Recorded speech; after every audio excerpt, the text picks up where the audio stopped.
Hello, this is Dr. Grande. Today's question is, can I offer an update on the case of Sean Combs, including his May 2024 apology video?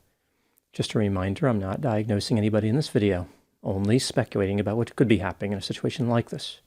If you enjoyed this video, please like it, subscribe to my channel, and consider supporting me on Patreon.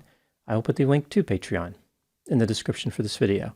First, I'll look at a brief background of this case, including the timeline of the controversies, move to a summary of Sean's apology video, then offer my analysis. Sean Combs is a well-known rapper, singer, and record label owner. During his career, he has gone by the names Puff Daddy, P. Diddy, and finally just Diddy, as in, did he do it? The best answer to this question, as this story will reveal, appears to be yes, probably more than once. Sean has been involved in myriad controversies throughout the years. Here are just a few examples. An alternate title for this section could be, What Didn't Diddy Do? In 1991, Sean promoted a concert in New York where people died in a stampede. In 1999, he was charged with attacking a record executive with a champagne bottle. In 2001, he was arrested for driving with a suspended license. In 2007, Sean was sued after allegedly punching a man outside a nightclub. In 2017, Sean was sued by his former personal chef. She claimed that he conducted harassment of a sexual nature. This lawsuit eventually settled. In November 2023, Sean's former romantic partner, Cassie Ventura, filed a lawsuit against him which contained many allegations. Cassie said that Sean tried to gain control of her life. He forced her to keep a gun in her purse, beat her in a Cadillac Escalade, kicked her in the face, arranged to have male sex workers engage in activity with her as he watched, blew up a car owned by someone she had dated, as in he used an explosive device, and in 2018, Sean allegedly committed an assault of a sexual nature against her. All these accusations would never have an opportunity to be tested in court because Cassie's lawsuit was settled the day after it was filed. Not long after getting this lawsuit behind him, Sean was sued by two other women making similar claims. In December 2023 and in February 2024, two more lawsuits were filed against Sean, one from a woman and one from a man. In response to this avalanche of litigation, Sean released a statement claiming that people were trying to assassinate his character and destroy his legacy. I guess he was worried because that was his job, like Diddy didn't want the competition. Sean said, quote, "Let me be absolutely clear. I did not do any of the awful things being alleged. I will fight for my name, my family, and for the truth," unquote.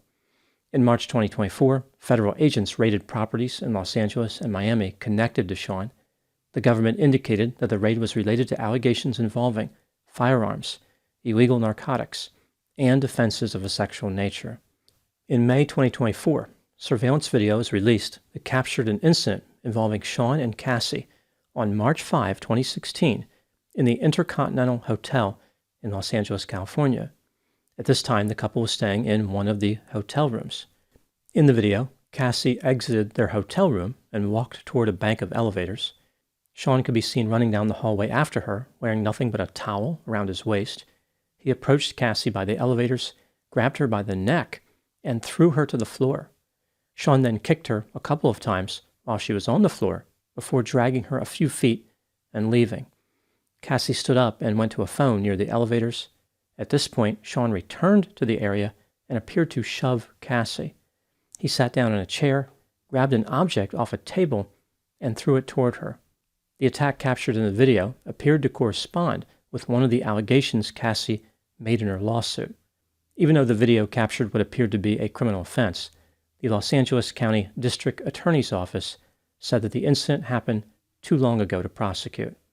Sean responded to the video of the attack by releasing an apology video on Instagram and Facebook. Here's a summary of Sean's video. Sean said, quote, "It's so difficult to reflect on the darkest times in your life, but sometimes you got to do that. I was blanked up. I mean, I hit rock bottom, but I make no excuses.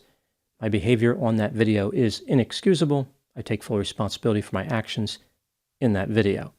I'm disgusted. I was disgusted then when I did it. I'm disgusted now," unquote.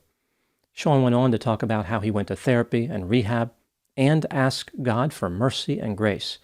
He claimed he was committed to being a better man every day. Sean wrapped up the video by indicating he was not asking for forgiveness and said, "I'm truly sorry." The sound quality of the video was horrendous. There was a lot of background noise. If only Sean had any experience with producing audio. Now moving to my analysis. Here are my thoughts on a few areas that stood out to me in this case. Item number 1. What does the hotel surveillance video tell us about Sean? Much of the focus on the surveillance video has been Sean's deceptive behavior, like how he lied about attacking Cassie. This, of course, is terrible, but the attack itself was brutal and reveals a lot about Sean's nature. He threw his girlfriend on the floor before kicking, dragging, and shoving her.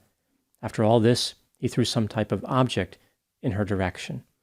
This behavior is consistent with a person who is immature, cold, callous, reckless, impulsive, angry, aggressive, and has a massive sense of entitlement. Sean was physically dominant and fearless during the attack. He didn't appear to be worried about anything except not getting his way. Perhaps Sean became so accustomed to people following his orders, he refused to tolerate any deviation from his plan. Sean is a wealthy and powerful bully who used his considerable resources to avoid taking responsibility for wrongdoing. Item number 2. What did I think of Sean's apology video? Let's take a look at both the positive and negative elements of the video. On the positive side, the video was short. Sean accepted full responsibility. He mentioned how he received therapy, and he said he was sorry. It's worth noting that some people criticized Sean for not specifically referring to Cassie by name, but he might not be allowed to do that based on the terms of the settlement.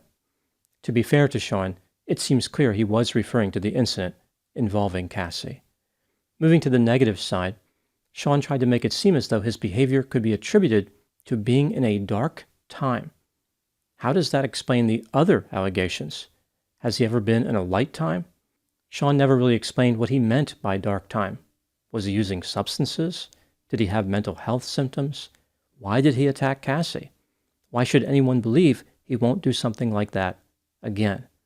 Another terrible part of Sean's apology is how he never mentioned the fact that he lied. Again, he released a statement denying all the allegations. Did being in a dark time cause him to be deceptive too? What excuse does he have for lying?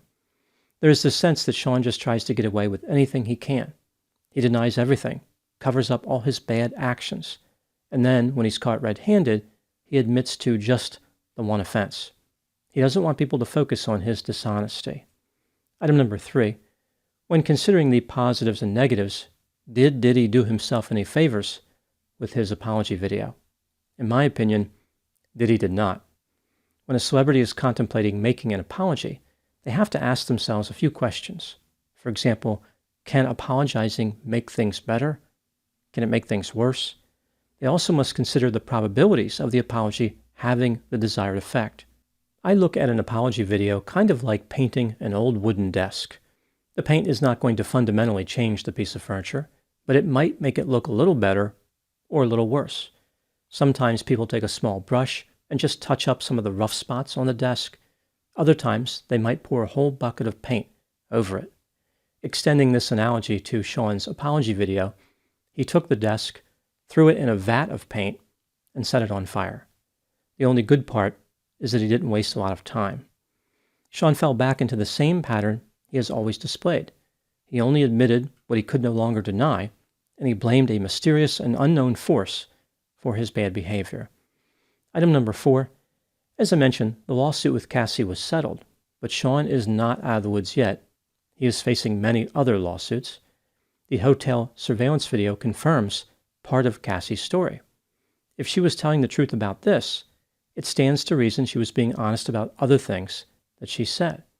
Cassie's credibility has been built up, and Sean's has been devastated. What if Sean was guilty of every bad act contained in Cassie's lawsuit? What if he was guilty of every bad act contained in all the lawsuits that have been filed against him? I don't see any way that Sean can recover from this mess that he caused. He would be well served by exercising caution in making more apologies. A public apology for anything, even an unrelated incident, could be used against him in one of those lawsuits. Now moving to my final thoughts.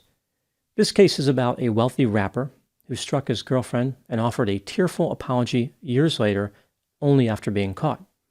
I guess one could say the story was a little ditty about Smack and Cry-Ann. It seems like there is a lot of bad news for Sean. He probably won't be able to get away with being deceptive anymore.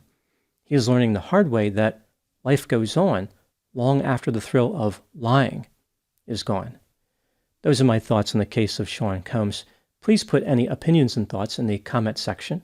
They always generate an interesting dialogue. As always, I hope you found my analysis of this topic to be informative. Thanks for watching.